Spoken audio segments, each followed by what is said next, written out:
what I see is a steep erosion of the rule of law. And Merrick Garland is as much to blame as Biden. Merrick Garland, it turns out to be a bitter hack. You know, the backstory there was he was nominated for the Supreme Court by Obama, and the Republicans controlled the Senate at the time, and we had a presidential election coming up.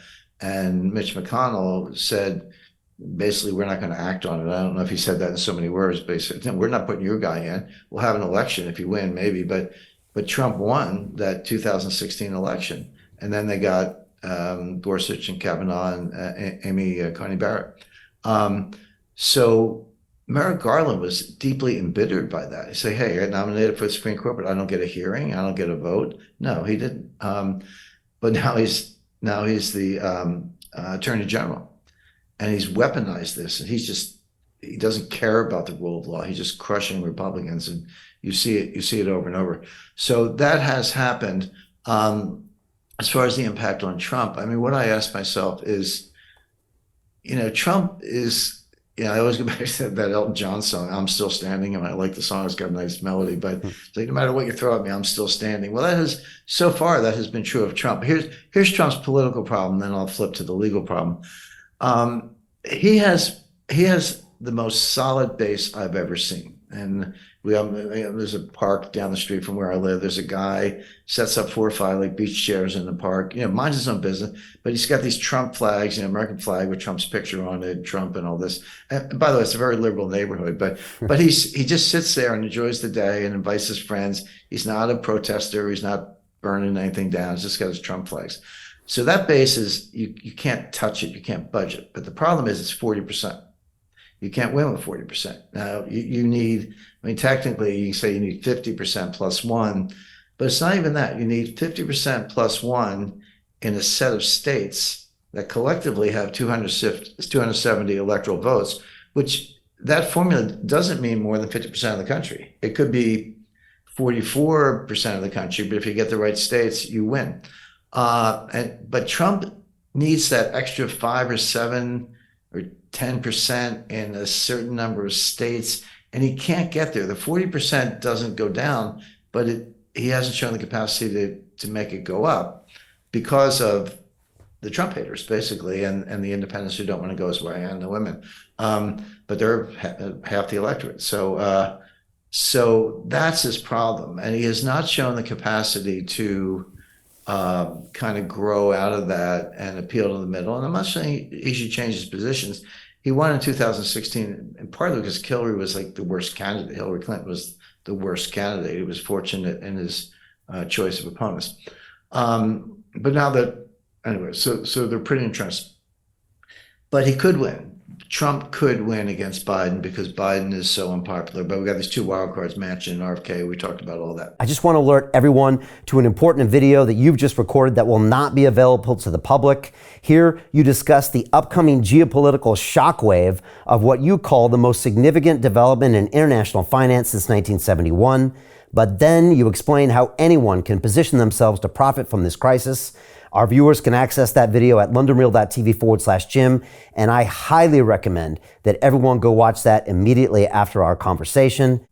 Let's turn to the legal side. Trump was indicted by a New York County prosecutor on state charges, not federal charges. Okay, so he's awaiting criminal trial. Well, the process has started, but he was arrested and booked, and awaiting criminal trial on that. He was indicted the other day on a host of federal charges, all felony charges. I don't know the exact numbers, like 7 or 8, but they all carry like 7 to 10 year sentences. I mean, in theory, could you get the Madoff treatment, a 100-year sentence? I'd probably only live 10, 20 years, but 100-year sentence, not impossible.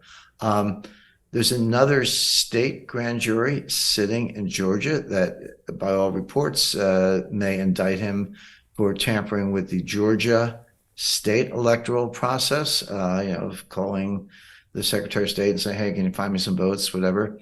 Not that that's never happened before. And then he's also under criminal investigation on the January 6th charges. Now, this indictment that was just handed up By the way, reporters always say indictment was handed down. Indictments are handed up to the judge. So that's a pro tip. If you hear a reporter say handed down, they don't know what they're talking about. The indictment was handed up. That was on the mishandling, so-called, of the classified documents. But there's another grand jury sitting on his actions on January 6th. So you could be looking at two more sets of indictments on multiple charges.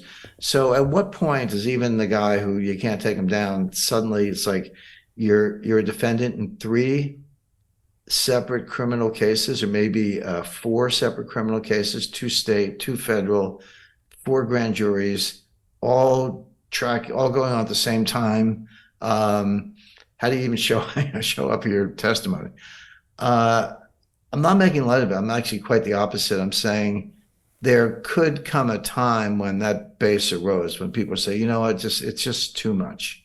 It just hurts my head. Maybe there's something to it. Of course, that's exactly what the Democrats want. And by the way, the prosecutor in New York and Georgia are Democrats. This is part of the weaponization thing we talked about. Where there's smoke, there's fire. How many, if it's 4 cases, but there's 7 or 8 counts each, like 30, 40 federal and state felony. These are felonies charges. At what point does it possibly wear him down, despite his energy, wear the electorate down?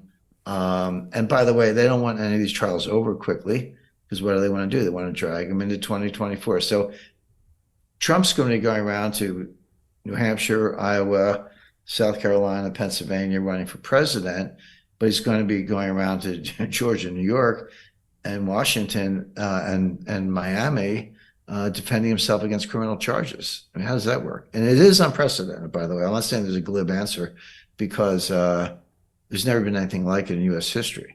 Hey, it's Brian Rose, founder of the DeFi Academy. I've told you my 4-week crypto bootcamp is amazing, but don't take my word for it. This is what my students are saying. The DeFi Academy was an amazing experience for me. It took me totally out of my comfort zone. In this course, I was challenged, I was held accountable, and pushed to do things that honestly weren't always easy. It's been phenomenal, and I can't believe we're already up on our 4 weeks. It has flown by. Going through this DeFi accelerator by far was one of the best courses I've taken. You do this course, you really get into the nitty-gritty of the activities that will make you comfortable with decentralized finance.